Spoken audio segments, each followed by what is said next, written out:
तो नमस्कार दोस्तों, मैं रणवीर ब्लॉगर उत्तरकाशी उत्तराखंड से। इस वक्त देख सकते हैं आप कि जो ये महिला है इसको लेके जा रहे हैं। ऐसे आप देख सकते हैं कि किस वजह से इस महिला को ऐसे लेके जा रहे हैं, क्योंकि गांव में व्यवस्था सही से नहीं है।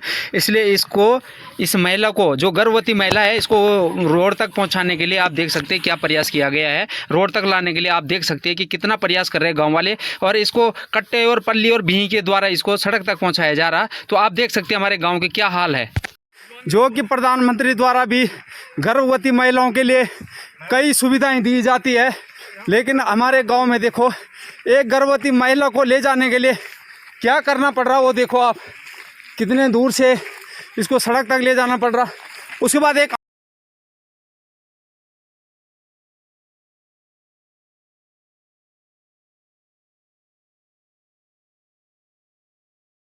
तो दोस्तों देख सकते हैं कि इसकी जिम्मेदारी किसकी है कि ये गांव से सड़क तक जो है 1 से सवा 1 घंटा लगता है। इसके बाद पहले एक इसको पल्ली भी इसको बनाना पड़ता, उसके बाद सड़क तक लाना पड़ता। तो कितने मतलब इसकी जिम्मेदारी किसकी है कि ये विकास जो है क्यों नहीं हुआ, और इस तरह की परिस्थितियाँ क्यों आई है कि महिला को इतने दूर सड़क पे लेके जाना पड़ रहा, क्योंकि कम से कम 1 घंटा पैदल का रास्ता है।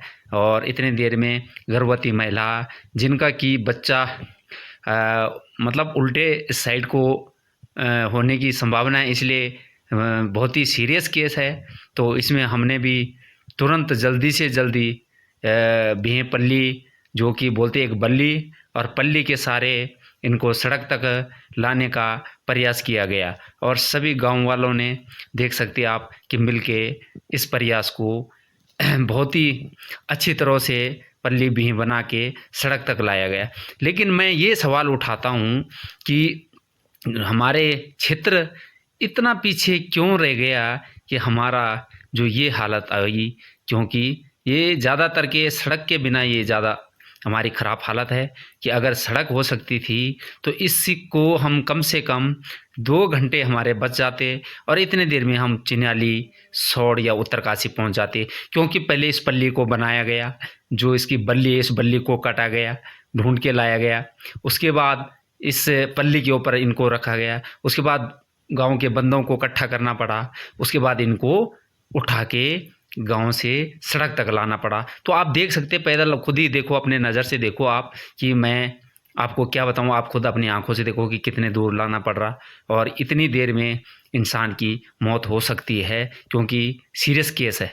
तो आप मतलब हम ये कहना चाह रहे कि इतने सालों से हमारा ये गाँव क्यों इस तरह रह गया, क्या वजह है और क्या परिस्थितियाँ थी कि जो यहाँ पे विकास जो इस तरह हुआ कि हमें एक गर्भवती महिला को इस बल्ली के सारे और बोरी कट्टे इनके सारे लेके आना पड़ रहा है।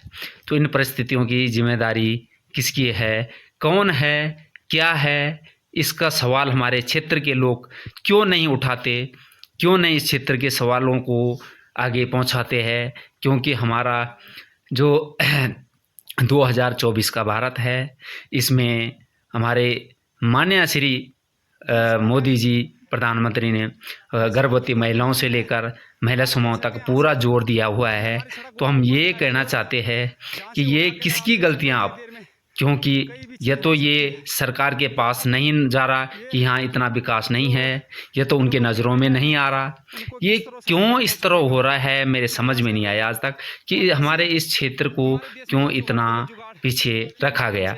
और अधिकतर हम इसी गांव की बात करते, आप खुद अपने आंखों से देखिए। आज तक तो मैं चिल्लाते रहता था, लेकिन आज खुद अपने आंखों से देखिए आप कि ये बहुत ही इमरजेंसी केस है, सीरियस मैटर है ये। क्योंकि ये जो महिला है गर्भवती, इनको अचानक से पीड़ा उठी, जबकि इनकी डेट 26 तारीख की थी, लेकिन आज 20 तारीख को ही अचानक इनका जो दर्द है वो बढ़ गया, और एकदम सीरियस की परिस्थिति में हो गए। और इसीलिए तुरंत हमने अपने खुद, मैं भी गया, बल्ली करी, रस्सियाँ करी, और जो कट्टे है, कट्टे बोरी वो करी, और उसके बाद तुरंत इनको सड़क तक लाने के लिए ये प्रयास किया गया। और आप देख सकते हैं कि कंधे के सारे हाथ पे पकड़े इन बलियों को उठा के उसके बाद इनको सड़क तक लाने का प्रयास किया जा रहा है। और इसके बाद एक जो एम्बुलेंस के लिए फ़ोन किया गया, तो एम्बुलेंस भी लगभग ढूंढा थी, तो उन्होंने बताया कि हमें अभी 1 से सवा डेढ़ घंटा या 2 घंटे भी लग सकते हैं, क्योंकि और लगने भी है, क्योंकि 30-35-40 किलोमीटर पहाड़ में टाइम तो लगता ही है। तो इसलिए हमने अपने टैक्सी व्हीकल से इनको हॉस्पिटल ले जाने का प्रयास किया, और मैं खुद यहाँ पे कुछ देर मैं भी इस बल्ली को काटने में लगा रहा और इनके साथ में लगा। आप ये देख सकते हैं इस व्हीकल से, ये जो गाड़ी है इस गाड़ी से इनको ले जाया जाएगा, क्योंकि एम्बुलेंस को जो है थोड़ा देरी हो सकती थी। इसलिए हमने खुद फैसला किया कि हम अपनी ही गाड़ी में इनको तुरंत हॉस्पिटल पहुंचाया जाए, ताकि चिन्यालीसौड़ के नर्स डॉक्टर के द्वारा इनका जो बच्चा है वो वहाँ पे प्रसव हो गया, और जो बच्चे का थोड़ा सा दिक्कत थी उसके बाद इनको उत्तरकाशी भेजा गया। अब आगे तो अभी बच्चा और माँ बिल्कुल ठीक है, घबराने की ज़रूरत नहीं है। मेरा सबसे बड़ा सवाल था कि गांव में पैदल जाना पड़ा सड़क तक।